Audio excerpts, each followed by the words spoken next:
నమస్కారం Q6 news కి స్వాగతం. హెడ్లైన్ చూద్దాం. మొదటి విడతలో 1,00,000 రుణమాఫీకి నిధుల విడుదల. రెండో విడతలో 1,00,000 రుణాలు మాఫీ చేసిన సర్కార్. ఖమ్మం జిల్లా వైరా వేదికగా ఆగస్టు 15న 2 లక్షల రుణమాఫీ.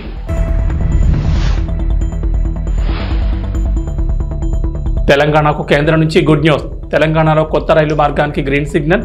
మొత్తం 8 రైలు ప్రాజెక్టులకు కేంద్రం ఆమోదం.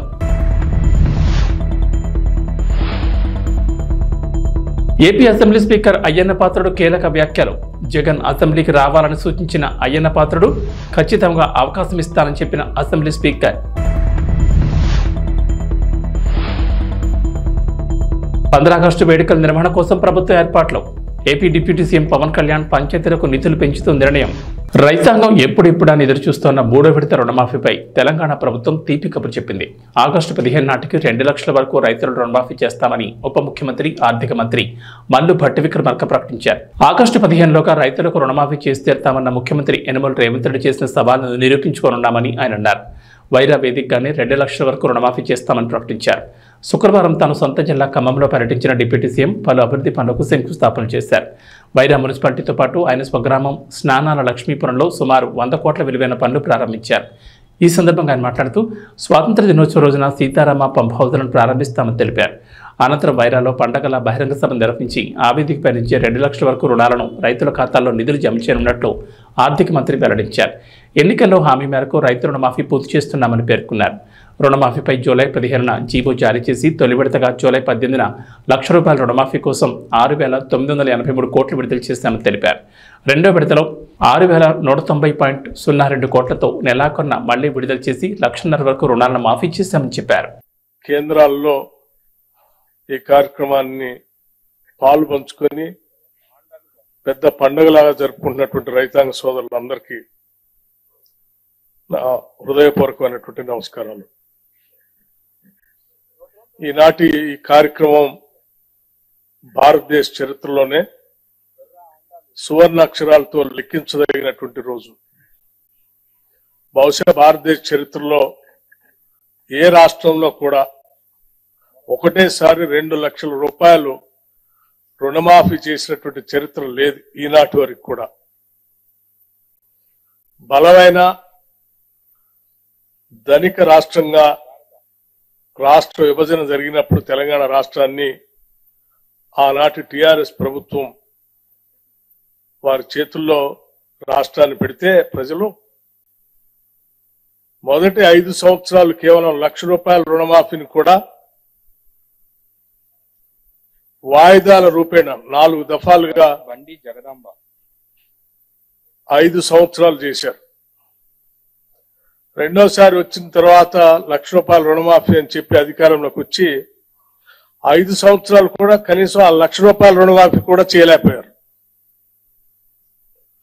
అటువంటి పరిస్థితుల్లో ఈరోజు ధనిక రాష్ట్రాన్ని అప్పుల రాష్ట్రంగా మార్చి 7 లక్షల కోట్ల రూపాయలు అప్పుగా మార్చి రకరకాలైనటువంటి ఇబ్బందులు, ఆర్థికపరమైన ఇబ్బందులు ఈ రాష్ట్రాన్ని మాకు అప్పచెప్తే అటువంటి పరిస్థితుల్లో కూడా ఆనాటి కాంగ్రెస్ ప్రభుత్వం ఎన్నికల కంటే ముందు శ్రీ రాహుల్ గాంధీ గారి నాయకత్వంలో వరంగల్లో జరిగినటువంటి సభలో ఆనాడు పిసిసి ప్రెసిడెంట్ గా రేవంత్ రెడ్డి గారు, సిఎల్పి లీడర్ గా నేను, అట్లాగే ఇప్పుడు ఉన్నటువంటి మంత్రివర్గ సహచరులందరూ యావత్తు ఆనాడు ఈ రాష్ట్ర ప్రజలకి 2 లక్షల రూపాయలు రుణమాఫీ చేస్తామని చాలా స్పష్టంగా భరోసా ఇచ్చాం. ఇచ్చిన మాట ప్రకారం ఈరోజు ఒకటేసారి 31,000 కోట్ల రూపాయలతో రుణమాఫీ చేసేటువంటి కార్యక్రమాన్ని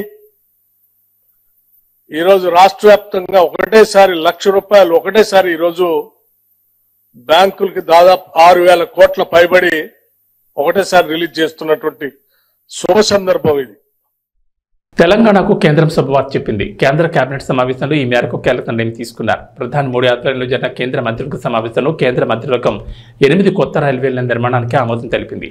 ఒడిశా, ఆంధ్రప్రదేశ్, తెలంగాణ, మహారాష్ట్ర, జార్ఖండ్, బీహార్, పశ్చిమ బెంగాల్లో మొత్తం 24,657 కోట్ల అంచనా వ్యయంతో ఈ ప్రాజెక్టుల్ని చేపట్టనున్నారు. ఈ ప్రాజెక్టులో భాగంగా ఒడిశాలోని మల్కాన్గిరి నుంచి భద్రాచలం మీదుగా పాండురంగాపురం వరకు కొత్త రైల్వేలను నిర్మించనున్నారు. ఈ ప్రాజెక్ట్ 4,109 కోట్లతో 200.60 కిలోమీటర్ల పొడవైన లైన్కు గ్రీన్ సిగ్నల్ ఇచ్చారు. ఈ రైల్వే ప్రాజెక్టు పూర్తి చేస్తే ఆంధ్రప్రదేశ్, తెలంగాణల నుంచి తూర్పు, ఈశాన్య రాష్ట్రాలకు రైల్వే అనుసంధానం పెరుగుతుందని చెప్తున్నారు అధికారులు. ప్రధానంగా మహానది, కోల్ఫీల్డ్ నుంచి మధ్య, దక్షిణ భారతంలోని విద్యుత్ ప్లాంట్లకు బొగ్గు సరఫరా మరింత సులభమవుతుందని, అల్యూమినియం, ఇనుప ఖనిజ పరిశ్రమలకు ప్రయోజనం కలుగుతున్నట్టున్నారు. ఈ ప్రాజెక్టు వల్ల ఆంధ్రప్రదేశ్, తెలంగాణకు చెందిన వ్యవసాయ ఉత్పత్తులకు మార్కెట్ విస్తృతం చేయొచ్చని చెప్తున్నారు. ఆంధ్రప్రదేశ్లోని తూర్పుగోదావరి, తెలంగాణలోని భద్రాద్రి కొత్తగూడెం జిల్లాలకు మేలు జరుగుతుందని అంటున్నారు. ఈ ప్రాంతంలో సామాజిక, ఆర్థిక అభివృద్ధికి ఉపయోగపడుతుందంటున్నారు. భద్రాద్రి పుణ్యక్షేత్రానికి దేశంలోని వివిధ ప్రాంతాలకు రైలు అనుసంధానం ఉంటుందంటున్నారు. ఆంధ్రప్రదేశ్ అసెంబ్లీ స్పీకర్ చింతకాయల అయ్యన్న పాత్రుడు మాజీ ముఖ్యమంత్రి వైఎస్ఆర్సీపీ అధినేత వైఎస్ జగన్మోహన్ రెడ్డిపై కీలక వ్యాఖ్యలు చేశారు. జగన్ ఇప్పుడు ముఖ్యమంత్రి కాదు, ఒక ఎమ్మెల్యే మాత్రమే అన్నారు. జగన్ అసెంబ్లీకి వచ్చి తనను గెలిపించిన పులివెందుల నియోజకవర్గ ప్రజల సమస్యలపై చర్చించాలని సూచించారు. అసెంబ్లీకి రావడం సరికాదని జగన్కు తన సలహా ఒకటే అన్నారు. పదవులు వస్తూ ఉంటాయి, పోతూ ఉంటాయి. ఒక ఎమ్మెల్యేగా అసెంబ్లీకి వచ్చి ప్రజా సమస్యలపై మాట్లాడాలన్నారు. అందుకు తాను అవకాశం ఇస్తానని, తాను అవకాశం ఇవ్వనని ఎందుకు అనుకుంటున్నారని ప్రశ్నించారు. అన్ని పార్టీలకు ఇచ్చిన విధంగానే జగన్కు మాట్లాడడానికి అవకాశం ఖచ్చితంగా ఇస్తామన్నారు అయ్యన్న పాత్రుడు. సభలో మాట్లాడేందుకు అందరికీ అవకాశం ఇస్తానని, వైఎస్ఆర్సీపీ ఎమ్మెల్యేలు అడిగినా మైక్ ఇస్తామన్నారు. వైఎస్ఆర్సీపీకి వచ్చిన సీట్లకు అనుగుణంగా సమయం కేటాయిస్తానని చెప్పారు స్పీకర్. ఎమ్మెల్యేగా వైఎస్ జగన్మోహన్ రెడ్డి అసెంబ్లీకి వచ్చి స్వేచ్ఛగా మాట్లాడొచ్చన్నారు. అసెంబ్లీలో అన్ని పార్టీల మాదిరి ఎమ్మెల్యేల సంఖ్యను బట్టి పద్ధతి ప్రకారం మాట్లాడే సమయం కేటాయిస్తామన్నారు అయ్యన్న పాత్రుడు. జగన్ తన ధర్మం నెరవేర్చాలని, అసెంబ్లీని ఒక పార్టీ వారు రానని బాయ్కట్ చేయడం మంచిది కాదన్నారు. తనకు రాజకీయాల్లో 42 ఏళ్ల అనుభవం ఉందని, 6 సార్లు మంత్రిగా, ఎంపీగా పనిచేశారని గుర్తు చేశారు.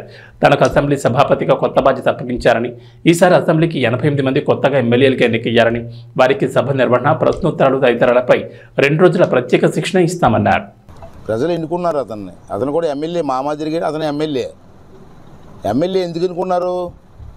ఒక ఎమ్మెల్యే అయితే మా ప్రాంతం బాగుపడుతుంది అనే ఉద్దేశంతో ఎన్నుకుంటే, అది పక్కన పెట్టి నేనేమో అసెంబ్లీకి రాని అంటే పద్ధతి కాదు అది.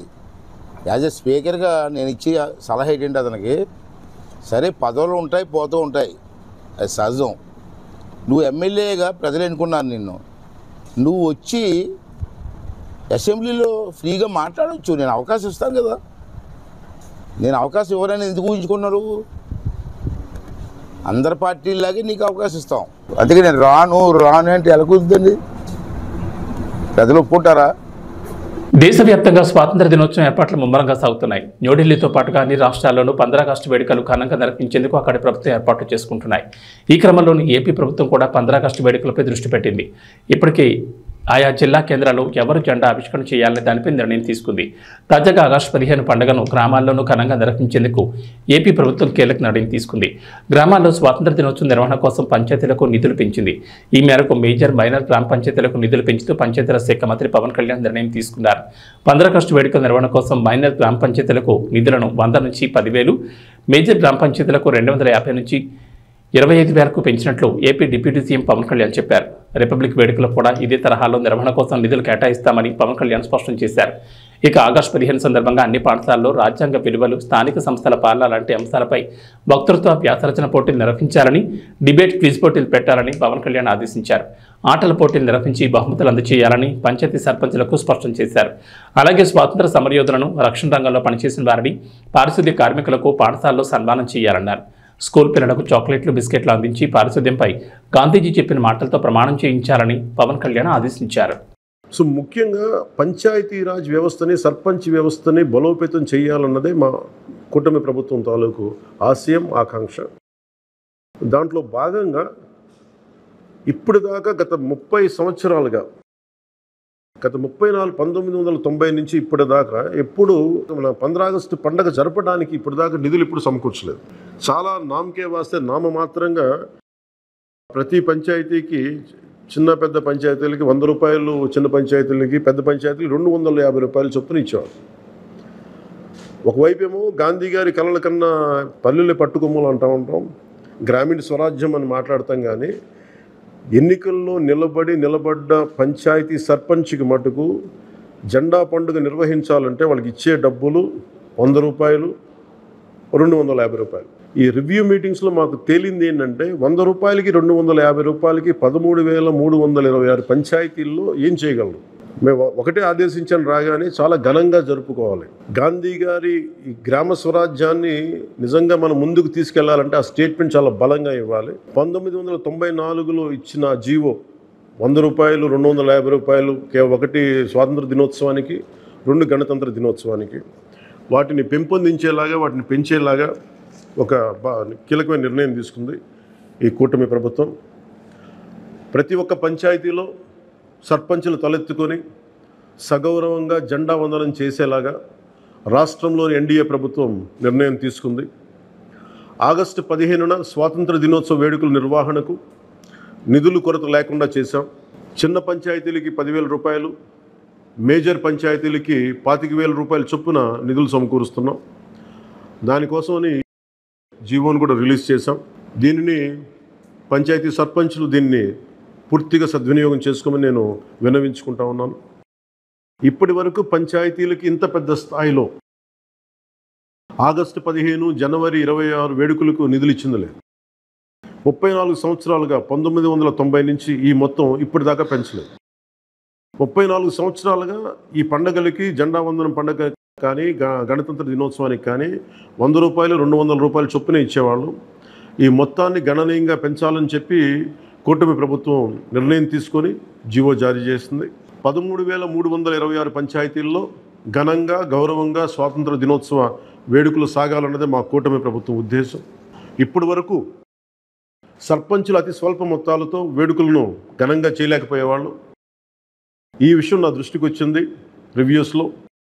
దీనిపైన ఉన్నతాధికారులతో మాట్లాడి ఏ దశలోనూ ప్రజలు ఎన్నుకున్న సర్పంచుల ఆత్మగౌరవం తగ్గకుండా దేశంలో పవిత్రమైన 15 ఆగస్టు గణతంత్ర వేడుకలు గర్వంగా చేసుకునేలాగా, సగర్వంగా చేసుకునేలా చర్యలు తీసుకొని చాలా స్పష్టంగా ఆదేశాలు ఇచ్చాను. ఆ దిశగానే నిర్ణయం చేశాం. 5,000 లోపు ఉన్న జనాభా ఉన్న గ్రామాలకి 10,000 రూపాయలు, 5,000 పైబడ్డ జనాభా ఉన్న గ్రామాలకి 25,000 రూపాయల చొప్పున నిధులు అందిస్తాం. గాంధీ మహాత్ములు కలలుగన్న గ్రామ స్వరాజ్యం సిద్ధించాలన్నదే మా కూటమి ప్రభుత్వం తాలూకు తపన, ఆకాంక్ష. అందులో భాగంగానే పంచాయతీలకి తీర్చిదిద్దే ప్రక్రియకు శ్రీకారం చుట్టాం. ఈ ఆగస్టు 15 నుంచి పారిశుద్ధ నిర్వహణ, రక్షిత తాగునీటి సరఫరా, మౌలిక వసతులతో కల్పనతో గ్రామాల సర్వతోముఖాభివృద్ధి దిశగా అడుగులు వేస్తున్నాం. గౌరవ సర్పంచులందరికీ నా విజ్ఞాపన, ప్రభుత్వం నుంచి విన్నపం, ఆగస్టు 15 నాటి వేడుకల్లో అందరి భాగస్వామ్యం ఉండాలి. పంచాయతీ పరిధిలోని పాఠశాలల్లో వ్యాసరచన, క్విజ్, డిబేట్ పోటీలు, క్రీడా పోటీలు నిర్వహించాలని కోరుకుంటా ఉన్నాం. ఉపాధ్యాయులు భాగస్వామ్యంతో వీటిని నిర్వహించాలని కూడా ఆదేశాలు ఇచ్చాం. గ్రామంలో స్వాతంత్ర సమరయోధులు, రక్షణ రంగంలో పనిచేసిన వారు, ముఖ్యంగా పారిశుద్ధ్య కార్మికులకు సత్కారాలు చేయాలి. గౌరవ ప్రధానమంత్రి గారు ఇప్పుడు కూడా పారిశుద్ధ్య కార్మికులకి ఏ స్థాయిలో గౌరవించారో అందరికీ తెలిసిందే. రాష్ట్ర ఎన్డీఏ ప్రభుత్వం కూడా ఆ దిశలోనే గౌరవ ముఖ్యమంత్రి శ్రీ నారా చంద్రబాబు గారి ఆధ్వర్యంలో పారిశుద్ధ్య కార్మికులకు అదే గౌరవం ఇవ్వడం జరుగుతుంది. సో ఈ విధంగా మేమందరం బలంగా, చాలా కీలకంగా పనిచేస్తూ ముందుకెళ్తున్నాం. దీని అందరికీ ప్రజలందరూ ఆశీస్సులు కావాలి. సర్పంచుల్ని, సర్పంచ్ వ్యవస్థని, పంచాయతీరాజ్ వ్యవస్థని బలోపేతం చేసే విధంగా ఈ ప్రభుత్వం ఉంటుందని మీ అందరికీ తెలియజేసుకుంటూ, ఒకే ఒక విన్నపం, ఇది పర్యావరణానికి పరిమితులకు లోబడి పర్యావరణం పరిరక్షించేలా ఈ పండుగ ఉండాలి. ప్లాస్టిక్ వాడటం కంటే కూడా జెండాలకి ఆల్టర్నేట్గా ముఖ్యంగా మన చేనేత జెండాలు ఏదైనా వాడండి. అలాగే ఇప్పుడు నేను పెట్టుకుంది కూడా పర్యావరణానికి హాని కలిగించింది. ఇది దీంట్లో సీడ్ ఉంటుంది, దీంట్లో ప్లాంట్ అని చెప్పి ఒక సంస్థ ఏదో ఉంది, వాళ్ళు ఇచ్చింది. మేము ఈ స్థాయిలో మీకు దొరికినంత దాంట్లో పర్యావరణాన్ని పరిరక్షించేలాగా ప్లాస్టిక్, మన జెండా పండుగ అని చెప్పి ప్లాస్టిక్ అంతా రోడ్ల మీద పడేస్తాం. అలా కాకుండా చాలా బాధ్యత తొందరగా జరుపుకోవాలి అని తెలియజేసుకుంటూ సెలవు తీసుకున్నాను. జై హింద్. ప్రకాశం జిల్లాలో కొత్త రైలు మార్గం పనులు వేగంగా జరుగుతున్నాయి. నడికూడు నుంచి కాళహస్తి రైల్వే నిర్మాణ పనులు పొదిలి ప్రాంతంలో మరింత ఊపందుకున్నాయి. పొదిలి ప్రాంత వాసులు ఎప్పటి నుంచి ఎదురుచూస్తున్న కళ త్వరలోనే నెరవేరిపోతోంది. దర్శి, పొదిలి, కనిగిరి మీదుగా జరిగే ఈ రైల్వే ప్రాజెక్టు పనులకు సంబంధించి బ్రిడ్జ్, రైల్వే స్టేషన్ నిర్మాణ పనులు దాదాపుగా పూర్తి కావచ్చాయి. దర్శి నుంచి కనిగిరి వరకు 3వ దశ పనులు వేగంగా జరుగుతున్నాయి.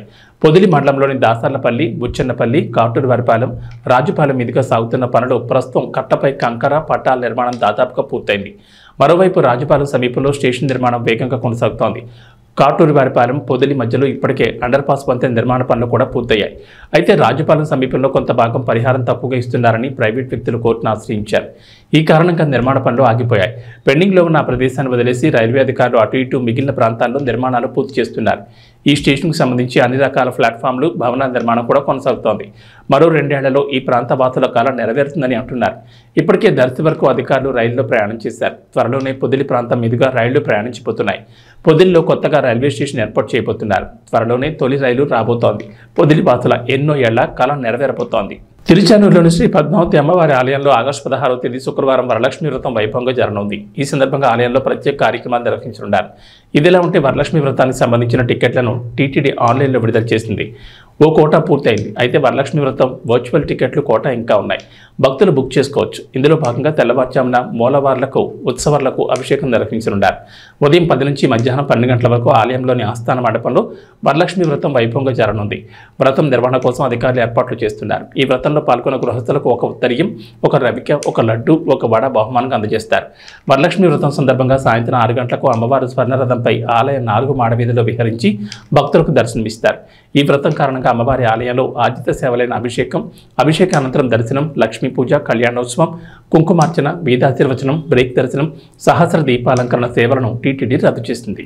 గిరిజనులు ఉన్నత చదువులతో అభివృద్ధి చెంది జీవన ప్రమాణాలు మెరుగుపరుచుకోవాలని జిల్లా కలెక్టర్ నాగరాణి తెలిపారు. శుక్రవారం జిల్లా కలెక్టర్ కార్యాలయం వశిష్ఠ కాన్ఫరెన్స్ హాల్లో జిల్లా గిరిజన సంక్షేమ శాఖ ఆధ్వర్యంలో నిర్వహించిన ప్రపంచ ఆదివాసుల దినోత్సవం కార్యక్రమానికి జిల్లా కలెక్టర్ చదలవాడ నాగరాణి ముఖ్య అతిథిగా పాల్గొన్నారు. తొలుత కొమరంభీం చిత్రపటానికి పూలమాలలు వేసి ఘనంగా నివాళులర్పించారు. ఈ సందర్భంగా జిల్లా కలెక్టర్ నాగరాణి మాట్లాడుతూ గిరిజన కుటుంబాలు వారి పిల్లలను ఉన్నత చదువులను చదివించాలన్నారు. చదువు ద్వారానే ఆర్థిక అభివృద్ధి సాధించగలమని, వెనుకబాటుతనం పోయి సమాజంలో మంచి గుర్తింపు వస్తుందని అన్నారు. వారు అభివృద్ధి చెందడంతో ఆయా కుటుంబాల జీవన ప్రమాణాలు కూడా మెరుగవుతాయన్నారు. గిరిజన ప్రాంతంలో నేను ఉద్యోగం చేశానని, వారి జీవన శైలి స్థితిగతులపై పూర్తి అవగాహన ఉందని ఈ సందర్భంగా తెలిపారు. మన జిల్లాలో నివసిస్తున్న ఎరుకుల, యానాది, చెంచుల కుటుంబాలపై పూర్తి దృష్టి సారించడం జరిగిందని, ఇప్పటికే వారి కాలనీల్లో మౌలిక వస్తువుల మెరుగుదలకు, ఇళ్ల మంజూరుకు ఆధార్ కార్డులు జారీకి చర్యలు తీసుకోవాలని సంబంధిత అధికారులకు ఆదేశాలు జారీ చేయడం జరిగిందన్నారు.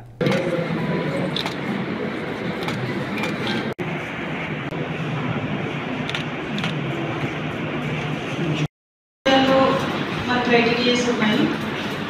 షెడ్యూల్ 5 ఏరియాస్కి అక్కడ వాళ్ళకి ల్యాండ్ ప్రొడక్షన్ ఉంది, ల్యాండ్ ట్రాన్స్ఫర్ అనేది ఉంటుంది. వాళ్ళకి అయినప్పుడు వాళ్ళకి ఇచ్చేసేయాలి. అది అక్కడ ఒక టీము ఉంటారు. మనకి కేఆర్పురం, కంపురం, పాడేరు, శ్రీకాకుళం, పార్వతీపురం ఎన్టీఎస్ ఉన్నాయి. అక్కడ కూడా ట్రైబల్స్ అక్కడ ఆశ్రమ్ స్కూల్స్, రెసిడెన్షియల్ స్కూల్స్ ఏర్పాటు చేసి అక్కడ అంత ఒక పద్ధతిగా జరగడం అంత మనం చూసాం. నేను కూడా 3 సంవత్సరాలు వర్క్ చేశాను. సో నాకు కంప్లీట్గా ట్రైబల్ ఏరియా ఉండే ఏజెన్సీ ట్రైబల్ ఏరియాలో ఉండే గిరిజన ఎట్లా ఉంటుంది, నాన్ ఏజెన్సీ ఏరియాలో, ప్లెయిన్ ఏరియాలో, మైదాన ప్రాంతాల్లో ఉండే గిరిజనులైన ఎరుకుల, యానాది వారి జీవన పరిస్థితి ఎట్లా ఉంటుంది అనేది నాకు అవగాహన ఉంది.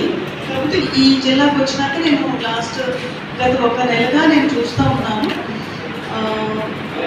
అయితే దీని మీద ఆల్రెడీ నేను మన ఆఫీస్ వాళ్ళందరికీ కూడా వారి యొక్క ఎక్కడ మన జిల్లాలో ఉన్న ప్రతి colony, ST colony, Erukula, Yanadi, చెంచుకుంటే వారు ఆ 3 కాలనీస్కి సమగ్రంగా సర్వే చేయించి వారికి ఏం హౌసింగ్ కావాలి, టాయిలెట్స్ కావాలి, ఏమైనా హౌస్ ఆల్రెడీ శాంక్షన్ అయి ఉండి రిపేర్స్కి ఏం కావాలనేది సమగ్రంగా సర్వే చేయించుకుని చెప్పడం జరిగింది. అది హౌసింగ్ సంబంధించి. అలాగే ఆధార్ కూడా మనం అనుకున్నాం. అందులో ఇక్కడ ఒక 4 నెలలు మాకు 4 నెలలు లేకపోతే ప్లేస్కి వెళ్ళడం వల్ల కూడా వీళ్ళంతా మిస్ అయ్యే పరిస్థితి ఇప్పుడు. అలా కాకుండా మన రెవెన్యూ సైడ్ నుంచి ఒకసారి చెప్పాను నేను ఆల్రెడీ రెవెన్యూ ఆఫీసర్స్కి, తర్వాత పిఓస్కి, ఎక్కడ ఏ పాకెట్లో కూడా ఎప్పుడూ కూడా ఆధార్ మిస్ అవ్వకూడదు. అది మన బాధ్యత.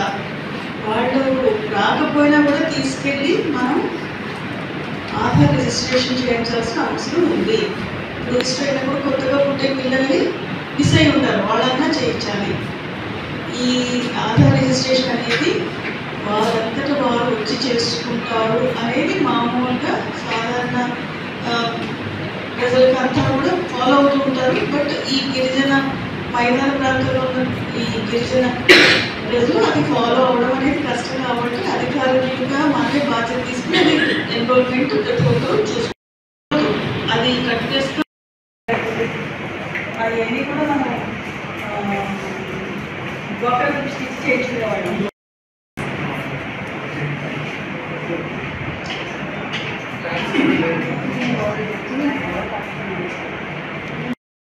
నెక్స్ట్ ఎరువుల కులాలకు చెందిన వారు ఉన్నారు.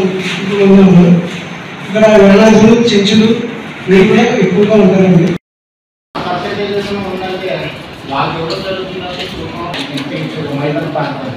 వైవిఎస్ చౌదరికి నందమూరి కుటుంబంతో ఉండే అనుబంధం గురించి ప్రత్యేకంగా చెప్పాల్సిన పని లేదు. నందమూరి తారక రామారావు అంటే వైవిఎస్కి ఎనలేని అభిమానం. వైవిఎస్ ఎక్కువగా వారి గురించి చెప్తూ ఉంటారు. హరికృష్ణ బాలకృష్ణతో సినిమాలు తీసే అభిమానాన్ని చాటుకున్నారు. అయితే వైవిఎస్ హిట్ కొట్టి చాలా కాలం అయిపోయింది. వైవిఎస్ పరిచయం చేసిన హీరోలు హీరోయిన్లకు అప్పట్లో ఫుల్ క్రేజ్ ఉండేది. రామ్ ఇలియానాలను వైవిఎస్ పరిచయం చేసిన సంగతి తెలిసిందే. కొత్త వారితో ప్రయోగం చేయడంలో వైవిఎస్ ముందుంటారు. ఇక ఇప్పుడు కూడా వైవిఎస్ ఎన్టీఆర్ అనే బ్యానర్ మీద సినిమా నిర్మిస్తున్న సంగతి తెలిసిందే. ఈ మేరకు నిర్వహించిన ఓ ప్రెస్ మీట్లో వైవిఎస్ మాట్లాడిన మాటలు ఇప్పుడు వైరల్ అవుతున్నాయి. నందమూరి తారక రామారావు గారికి ఎన్టీఆర్ ఇష్టమైన మనవడు కదా అని మీడియా నుంచి ఒక ప్రశ్న ఎదురైంది. రామారావు గారికి ఎన్టీఆర్ ఇష్టమైన మనవడు అని ఇష్టమైన మనవడు ఎవరు ఎక్కడా చెప్పలేదే. ఎన్టీఆర్ కూడా ఎక్కడా చెప్పుకోలేదు. రామారావు గారు కూడా చెప్పుకోలేదే. ఆయనకు అందరూ సమానమే అని ఇలా వైవిఎస్ చౌదరి చెప్పుకొచ్చారు.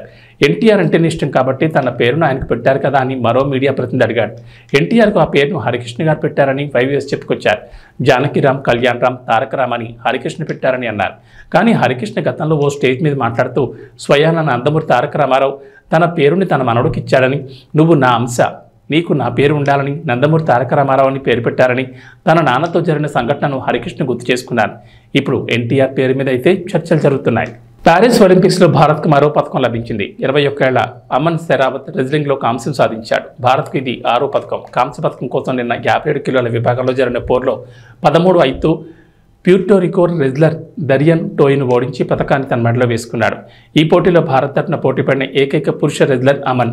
గురువారం జరిగిన సెమీఫైనల్లో Japan top seed Rei Higuchi చేతిలో 0-1 తేడాతో చిత్తుగా ఓడిన అమన్ ఈ మ్యాచ్లో మాత్రం ఎలాంటి పొరపాట్లకు తావివ్వకుండా ప్రత్యర్థిపై పూర్తి పైచేయి సాధించాడు.